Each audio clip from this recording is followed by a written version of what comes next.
Na aula de hoje, então, pessoal, eu vou apresentar para vocês um pouco sobre as propriedades coligativas, né? Um estudo aqui dentro da disciplina de Química e Qualidade da Água.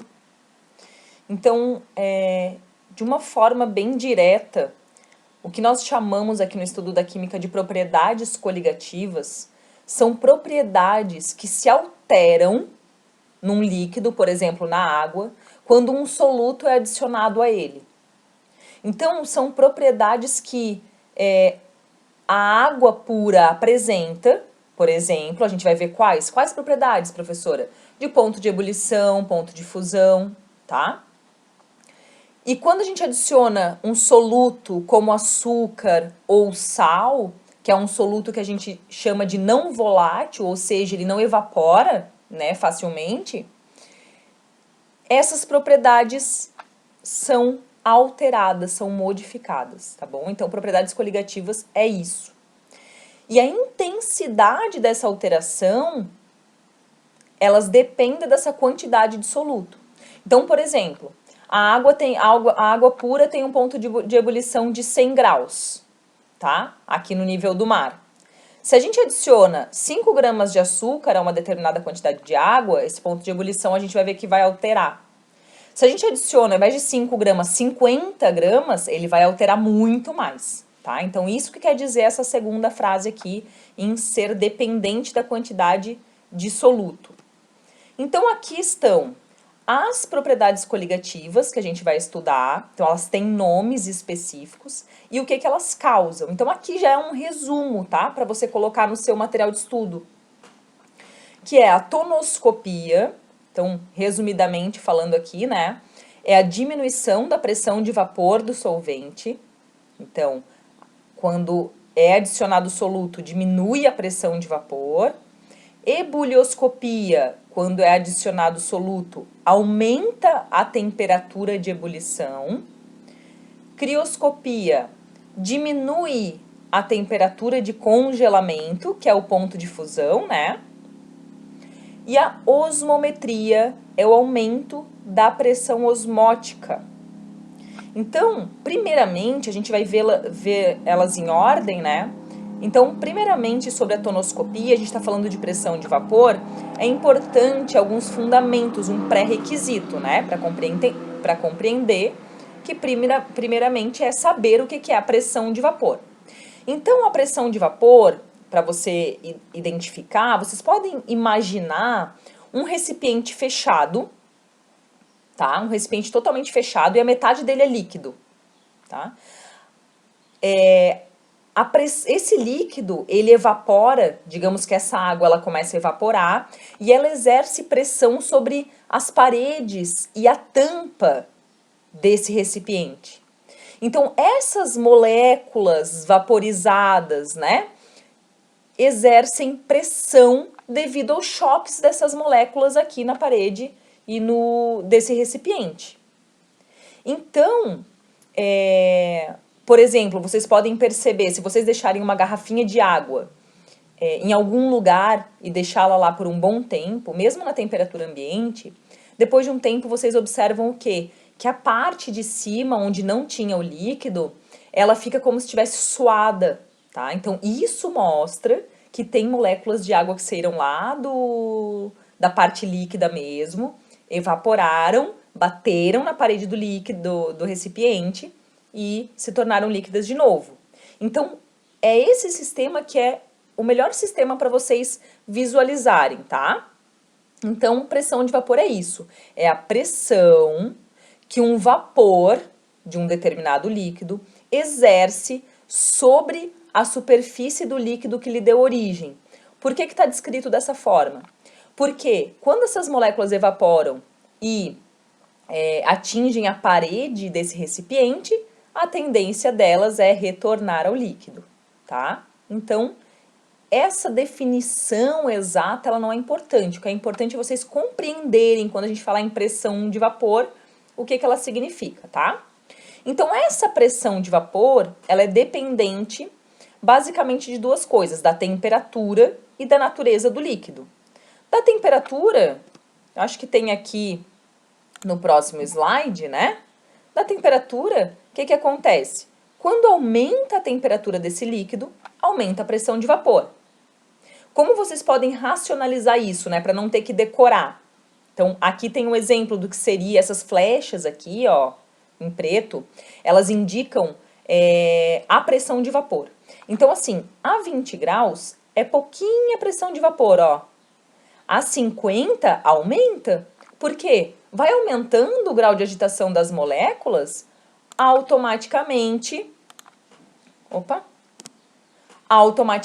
vai aumentando a pressão dela sobre esse recipiente, que é idêntica e proporcional à pressão dessas moléculas de vapor sobre essa superfície aqui, tá bom? Então, devido a esse elevado grau de agitação das moléculas, quanto maior a temperatura, maior também a pressão de vapor. Bom, aqui nesse outro slide, ele fala dessa outra dependência, né, que é da natureza do líquido. Por exemplo, o que seria a natureza do líquido? A gente compara água, etanol, e aqui está o éter, mas eu vou colocar como se fosse a gasolina ou a acetona, tá bom? Que a gente sabe que ela a gente chama de bem volátil, né? Você vai no posto de gasolina, você sente muito o cheiro, né? Ou a acetona, você abre, você sente o cheiro, ela seca rapidamente, porque ela evapora muito fácil, né? Muito mais rápido do que a água. Então, esse slide aqui eu vou deixar, porque o que explicaria, a gente não está aprofundando aqui, né, nesse ponto, mas o que explicaria o que nós chamamos de interações intermoleculares. Quanto mais fracas essas interações de uma molécula de etanol, que é do álcool, por exemplo, com outra molécula de etanol aqui, quanto mais fraquinha essas moléculas estão juntas uma da outra, lembra que a gente falou nas aulas lá presenciais ainda da ligação de hidrogênio, né? São as ligações, no caso da água, que fazem com que uma molécula de água esteja pertinho da outra, né? E forme a substância água. Enfim, quanto mais fraca essas interações, maior é a pressão de vapor dele. Por quê? Porque mais facilmente ele evapora, tá? Então, aqui eu vou trazer uma lembrança lá do primeiro módulo, de quando essa tabela, não sei se vocês lembram dela, talvez nós tenhamos visto de uma outra forma, mas foi quando a gente estava estudando temperatura de ebulição, e nós vimos, a gente falava, onde que a água entra em ebulição mais rápido? No Monte Everest, numa região subterrânea, né, enfim, ou aqui em Itajaí, né? Então a gente estudou que tinha essa dependência, né, da altitude, em função de que mudando a altitude a gente está mudando a pressão externa, né, a pressão atmosférica. Então, isso aqui que a gente aprendeu lá no primeiro módulo, ele tem a ver com essa tal de pressão de vapor. O que a gente viu lá no primeiro módulo foi o quê? Que aumenta a pressão de vapor, aumenta a pressão atmosférica. Quando eu falo pressão atmosférica, é a pressão que nós estamos aqui, né, do ambiente. Quando eu falo de pressão de vapor, eu estou falando de uma pressão específica do líquido, que foi o que eu acabei de explicar para vocês. Então, aqui a gente aprendeu que quando aumenta a pressão atmosférica, então, a gente está indo para um lugar de menor altitude, ó, nesse caso é o Rio de Janeiro, né, quando comparado ao Monte Everest, o ponto de ebulição aumenta. Então, no Rio de Janeiro, aqui em Itajaí, ponto de ebulição da água, né, da água pura, é 100 graus. Lá no Monte Everest, a quase 9.000 metros de altitude, é 70. Então, diminuiu bastante o ponto de ebulição. Então, pressão de vapor, embora talvez seja uma novidade, talvez não, porque ela também é estudada lá dentro da física, ela está diretamente relacionada com o ponto de ebulição, que já é algo que vocês são muito mais familiarizados, né? Então, assim, ó, para que vocês consigam, isso tudo é só fundamento, né, para a gente entrar nas propriedades coligativas, para quando eu falar em pressão de vapor, vocês tenham uma noção do que eu estou falando, tá? A ebulição, que é isso que vocês conhecem, né, que é quando a água ferve, ela ocorre quando a pressão de vapor da água, no caso, ela se iguala à pressão externa. Então, olha só, se a pressão externa é 1 atm, como é aqui em Itajaí, né? É de 1 atmosfera. A gente coloca a água no fogo, vai aumentando a temperatura dela, aumenta a temperatura, aumenta, e a gente acabou de ver nos slides anteriores que o aumento da temperatura aumenta a pressão de vapor dessa água, que eu nem tô falando aqui qual é, e nem importa muito nesse momento, né? Quando chega a 100 graus, que eu coloquei no fogo, chegou a 100 graus a água, significa que a pressão de vapor daquela água é também 1 atm, e por isso que ela entra em ebulição. Porque agora a pressão de vapor do líquido é igual à pressão externa, tá bom? Então, ponto de ebulição é isso, né? Eu acho que esse é o ponto, antes de entrar em propriedades coligativas, é o ponto mais interessante, mais importante, que é quando a gente aprofunda um pouco numa propriedade, que é, no caso, o ponto de ebulição, que ele já é estudado lá no ensino fundamental, tá? E aqui a gente começa a perceber o que ele é de fato, né? Então, a gente está aprofundando no conhecimento científico sobre algo simples, né? Então, olha só.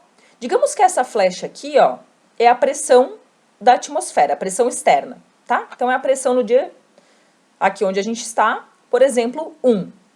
Aí eu vou colocar no fogo um líquido que tem uma pressão de vapor 0,4 e um outro líquido que tem uma pressão de vapor 0,6. Por exemplo, tá? Esses valores eu coloquei aleatoriamente, só queria dizer de um valor menor e um outro maior, né?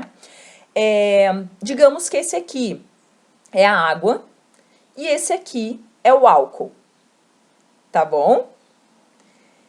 Quando eu começo a aquecer, então eles naturalmente, eles já têm essa pressão de vapor. Quando eu começo a aquecer, eu começo a aumentar essa pressão de vapor. Então, vou aumentando, aumentando, aumentando. Quando esse líquido chegou a 1, ele entra em ebulição.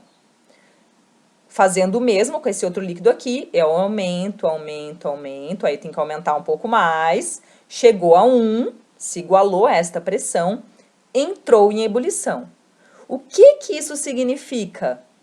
Que quanto menor a pressão de vapor do líquido, maior a temperatura de ebulição. Porque mais calor eu tenho que colocar para que atinja essa temperatura de 1, né? Tipo, essa diferença aqui, ó, que está sendo demonstrada por essa flecha, que é a diferença da pressão de vapor do líquido para a pressão atmosférica, quanto maior essa diferença, maior vai ser o ponto de ebulição, tá? Então, aqui está uma relação resumida, tá? Quanto maior a pressão de vapor desse líquido, menor vai ser o ponto de ebulição, porque a gente não precisa aquecer muito para que ele se iguale a este valor aqui, tá? Então, agora, tendo uma noção, né, do que é essa pressão de vapor, com o que ela está relacionada, que é o mais importante, né? Com o que ela se relaciona. Eu vou mostrar para vocês aqui uma aplicação de um gráfico que existe para todas as substâncias que leva em consideração pressão, tá? Que a gente está falando, temperatura e ela nos fornece os estados físicos dessa substância quando a gente tem uma combinação específica de pressão e temperatura. Então, por exemplo, assim, ó, essa substância que está nesse gráfico, tá? A gente chama isso aqui de diagrama de fases. Digamos uma temperatura que está aqui, ó, tá? Digamos temperatura 10. Temperatura 10 e uma pressão bem elevada. Então, a gente consegue colocar, submeter essa substância a uma temperatura X, eu posso controlar, digamos, eu boto ela a 10 graus, e uma pressão bem elevada. Aí eu já consigo saber que essa substância será líquida nessa pressão específica e nessa temperatura específica, né? Aí existe, eu só vou chamar esse ponto aqui, ó, tá? Que é o ponto triplo, que é o quê? Que é um ponto, que é um conjunto aqui, nesse caso, desta temperatura específica com essa pressão, né? Em que nessa dupla específica de pressão e temperatura, essa substância, ela pode existir nos três estados físicos principais que a gente estuda. Então, sobre esse ponto, que é o ponto triplo, tem a substância nos 3 estados físicos ao mesmo tempo. E daí, a nível de interpretação de gráfico, tá? Qualquer ponto que esteja aqui bem em cima dessa linha, ó, bem nessa linha em cima, significa que nesses pontos tem a substância no estado vapor e no estado líquido. Bem, então ela é uma fronteira entre esses dois. Se tiver sobre essa linha, há líquido e vapor ao mesmo tempo. Sobre esta linha aqui, sólido e líquido. E sobre esta linha aqui, sólido e vapor que está aqui embaixo, tá? Se tiver essa... Então, eles utilizam esse conhecimento aqui, especificamente o diagrama de fases da água, para... na indústria de alimentos desidratados, né? Aqui está um exemplo de frutas desidratadas, que é o processo que se chama de liofilização. Se você tem o costume de se alimentar, né, de comer frutas ou outros alimentos desidratados, e você compra no mercado, né, com embalagem, a maioria deles você vai ver que está dizendo produto liofilizado. O que é isso? Um produto desidratado, porém ele não foi desidratado aquecendo ele, tá? Ele não foi aquecido, né? Porque aquecer você vai queimar, você vai perder as propriedades dele. Então, os alimentos liofilizados, eles usam um equipamento que parte do conhecimento desse diagrama aqui. Por quê?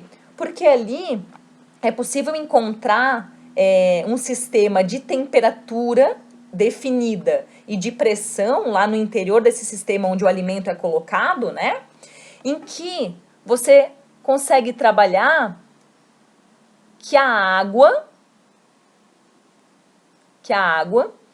possa passar do estado sólido, o sólido seria na forma de gelo, né? Diretamente para o estado vapor. Então, eles trabalham aqui, ó, nessa região aqui, especificamente sobre esta linha. Então, eles não têm que aquecer para que elas se transformem em líquido e depois em vapor. Pelo contrário, ó, aqui é temperatura bem baixa e aqui pressão bem baixa. Então, esse equipamento, que são os liofilizadores, né, a nível de curiosidade, para desidratação de alimentos, eles utilizam baixa temperatura e baixa pressão. Então, essa é uma aplicação. Aqui vou passar, são exercícios, né, quem quiser, é mais para interpretação desses diagramas.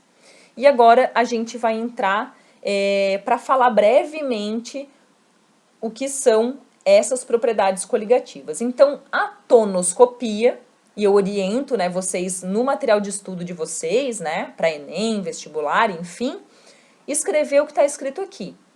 Tonoscopia é a diminuição da pressão de vapor do solvente quando é adicionado um soluto não volátil. Ela é isso. E de que forma ocorre, né? Isso significa o quê? Se ocorre a diminuição da pressão de vapor do solvente, a pressão de vapor da solução, que é quando o soluto está presente, ela será sempre menor que a do solvente puro. Então, se eu for comparar água pura com água com sal ou água com açúcar, a pressão de vapor da água com sal, a pressão de vapor da água com açúcar será sempre menor que a da água pura. Tonoscopia é isso. Existem cálculos que podem ser feitos, né, e são feitos para calcular quanto que diminui, mas a gente não vai estar se aprofundando aqui nesse estudo dentro dessa disciplina, tá? Segunda propriedade coligativa, ebulioscopia. Então, o nome já diz do que se trata, né? Aqui ocorre o aumento do ponto de ebulição quando é adicionado um soluto não volátil. Falou em soluto não volátil, pense em açúcar e sal. Significa que eles não evaporam, tá bom? Então, se ocorre o aumento do ponto de ebulição quando é adicionado um solvente, significa que se eu estiver comparando a água pura com água do mar, por exemplo, ou água com sal, ou água com açúcar, né? O ponto de ebulição da água do mar e o ponto de ebulição da água com sal é maior. E por isso, antes de eu passar para o próximo, né? E por isso que se você tiver uma água fervendo, água da torneira fervendo na panela, e você adicionar sal, veja o que vai acontecer, tá? Você pode fazer esse experimento, assim. Veja o que vai acontecer. Você vai preparar uma comida, deixa só água, quando ferver, coloca sal. Você vai perceber que a ebulição ela vai cessar. Ah, prof, o sal diminui a temperatura da água? Não, a temperatura da água, né, permanece a mesma. Só que agora, como com sal o ponto de ebulição é maior, você vai precisar ainda manter aquela água com sal no fogo, para daí, novamente, ele vai entrar em ebulição. Então, a água está fervendo, você bota o sal, ela para de ferver. Inicialmente, você vai ver que ela vai dar um bloom, né? Vai dar uma... vai se agitar bastante ali. Mas logo vai parar e, em seguida, uns instantes depois, ela vai entrar em ebulição novamente, porque daí ela já atingiu uma temperatura um pouco maior, que agora é o ponto de ebulição dessa água com sal, tá? Aqui, o que está dizendo... Novamente está falando, está mostrando as equações que a gente não vai estar estudando, né? Mas a única coisa é que esse aumento do ponto de ebulição, ele é proporcional à quantidade de soluto também, tá? Isso é uma verdade para todas as propriedades coligativas que a gente vai estar estudando aqui. Alguns exercícios aqui mais teóricos, que eu também vou deixar para que vocês possam parar, ver, né? Dar um pause aí e resolver. Também de verdadeiro e falso. Bem teórico, nenhum deles precisa realizar conta, tá? A terceira propriedade coligativa é a crioscopia, que é a diminuição da temperatura de congelamento do solvente. A gente se trata desta forma em temperatura de congelamento. Estamos falando do quê? Do ponto de fusão, né? Que é quando a água líquida se transforma em gelo ou gelo em água líquida. Então, significa o quê? Se eu estou comparando um recipiente com água e um recipiente de água do mar ou de água com sal ou açúcar, o recipiente, a solução, né, que é a água com açúcar, ela apresenta um menor ponto de congelamento, tá? Então, aqui tem... ilustrando, né, comparando água pura, ó, ponto de fusão, 0 graus, ponto de congelamento. Adicionou uma quantidade de glicose, diminuiu um pouquinho, ó, tá quase menos 1 grau. Aqui, ó, agora vamos comparar esses dois, que é a mesma coisa que está sendo adicionado, mas aqui adicionou o dobro. Olha o que aconteceu, quase menos 2, né? Então, vai se adicionar mais glicose, vai caindo aqui cada vez mais essa pressão... essa temperatura de congelamento, tá? Então, esse princípio da crioscopia, ele é usado em países que são muito frios, né? Que há neve constante. Eles colocam sal ou cloreto de cálcio, mas pode ser o sal comum também, em rodovias para evitar o acúmulo de gelo. Isso aí vocês podem ter visto em filmes também. Então, isso é baseado nesse conhecimento da crioscopia, tá? De que quando a gente adiciona sal, diminui o ponto de congelamento, tá? Uma outra coisa também com relação, vocês já devem ter ouvido falar, para gelar bebidas, né? É adicionado sal ao gelo. Então, você adiciona o sal no gelo e você consegue diminuir ainda mais essa temperatura, né? E daí você consegue essa temperatura de congelamento ou ponto de fusão da água e assim você consegue deixar por mais tempo a temperatura baixa. Então, essas duas situações são situações que envolvem esse conhecimento que a gente está vendo aqui. Aqui uma outra aplicação industrial desse conhecimento da crioscopia na análise de rotina de leites, então indústrias de alimentos, especificamente de laticínios eles utilizam para averiguar, né, para verificar se há fraude em leite devido à adição de água a mais do que é permitida na legislação e tudo mais, tá? Então eles também usam um equipamento lá e a partir desse princípio eles conseguem identificar determinadas fraudes no leite. E por último, é a osmometria, que é essa alteração na pressão osmótica. Então, aqui no estudo das propriedades coligativas nesse ponto dessa matéria, o que eu vou estar falando para vocês aqui, primeiro relembrando o que é pressão osmótica, tá? Então, a pressão osmótica que vocês viram lá na biologia, ela é a pressão que deve ser aplicada à solução para não deixar o solvente atravessar uma membrana semipermeável, tá? Então, ela é a pressão que é exercida sobre um sistema para impedir que a osmose ocorra naturalmente. Então, deixa eu ver esse próximo slide aqui. Não, a gente também não vai estar fazendo conta aqui. Então, olha só, onde que a gente pode estar visualizando isso, né? Então, aqui, ó, seria a membrana. As bolas vermelhas é o sal e as bolinhas azuis é água, tá? Então, aqui a gente tem, de um lado, um sistema mais salino do que do outro. Então, a gente chama lá, talvez lá na biologia, de hipertônico ou hipotônico, não é o caso. Mas aqui desse lado, mais salino, aqui menos salino. A osmose, naturalmente, o que acontece? Ela acontece naturalmente porque ela busca um equilíbrio entre as concentrações de ambos os lados, concentração de sal de ambos os lados. Só que o que separa essas duas soluções, que eu já vou dar um exemplo bem mais prático aqui pra gente, né? É uma membrana semipermeável que por ela não passa molécula de sal, passa apenas molécula de água. Então não tem como essas moléculas de sal aqui passar para esse lado e equilibrar essas concentrações.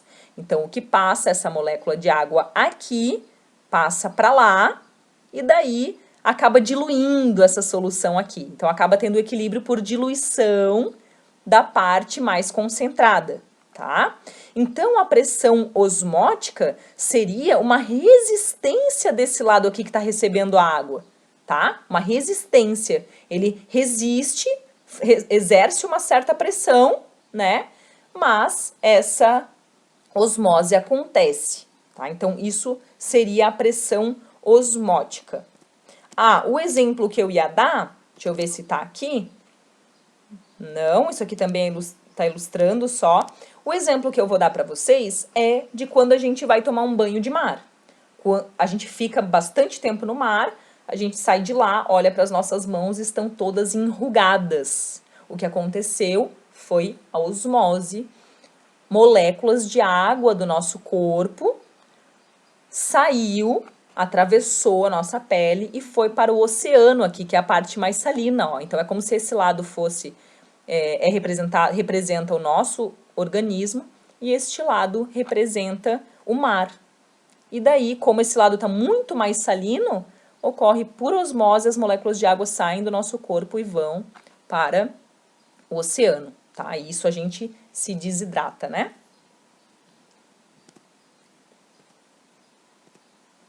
E aqui, um exemplo, eu queria chegar, estou terminando essa aula, é uma aplicação desse conhecimento da pressão osmótica, né?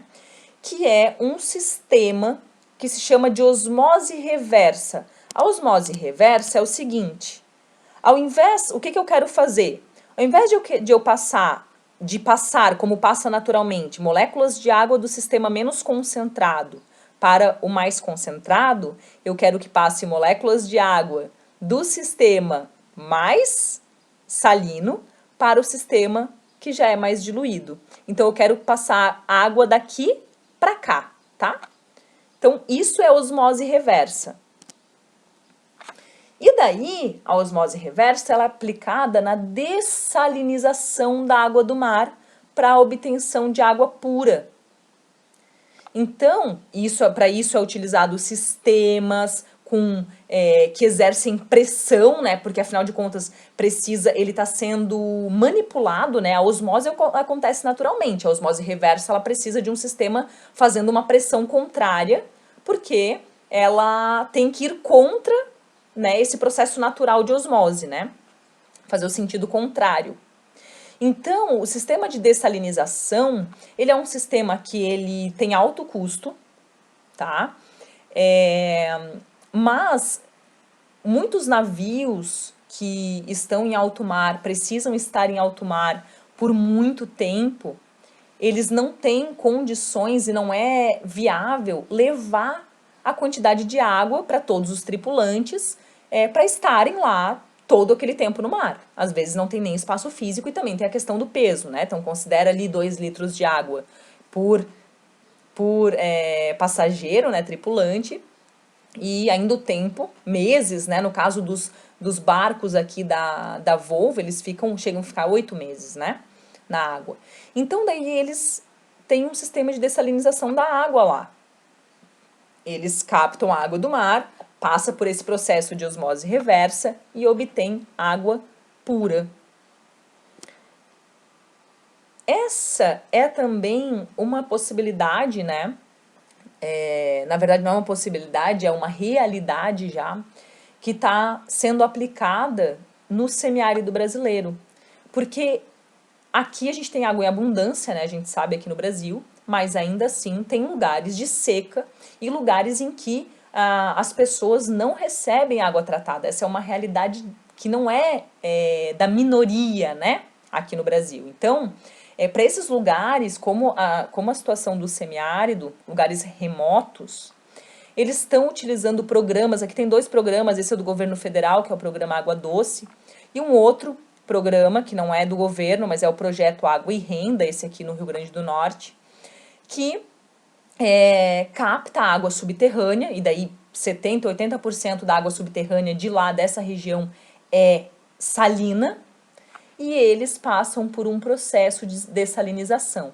Então, eles colocaram lá, né, projetaram, enfim, e colocaram esse sistema onde é captada a água do poço, essa água salina passa por um dessalinizador. No dessalinizador, concorda que uma parte vai ser água potável, beleza, que vai ser usufruída, né, pela população, e outra parte vai estar uma água super concentrada de sal, né, porque a gente aqui no dessalinizador não pode esquecer, ou melhor, a gente tem que lembrar que é moléculas de água saindo lá da água do mar, indo para uma outra água que está mais diluída, né, de sal. Então, é gerado um resíduo muito concentrado de sal. E daí esse resíduo, eles são utilizados em tanques para a criação de peixes, por exemplo. Tem outras finalidades, né, mas eles estão usando esse resíduo mais salino para a criação de peixes. E isso é muito importante também, porque é elevada a quantidade de sal, se esse rejeito não for adequadamente tratado, né, ele pode contaminar o ambiente, prejudicar, né, o ambiente, vegetação, tudo mais, em função da quantidade de sal. Então, ele é enviado e utilizado para a criação de peixes. E o resíduo desse resíduo da criação de peixes ainda, ela é utilizada para a irrigação de solo, tá? Então, aqui é o que eu chamo, esse sistema todo aqui que eu acabei de mostrar para vocês, de um sistema sustentável. Porque apesar de ser caro, né, ele é financeiramente muito mais viável neste local, né, neste local remoto, e os resíduos são utilizados ainda para gerar renda para essas famílias, enfim. Então, sustentabilidade de uma forma ampla, né? Assim como o nome, né? Essa nomenclatura quer dizer. Quando a gente fala em sustentabilidade, a gente não está falando só de situação ambiental, mas social também, tá? Uma vez que a gente está também trazendo uma utilidade para esses resíduos e não aumentando a quantidade de lixo, né? Então, é isso. E na próxima aula eu vou estar partindo daqui, né, dessa possibilidade de água doce a partir da dessalinização para a gente dar continuidade aqui na nossa disciplina.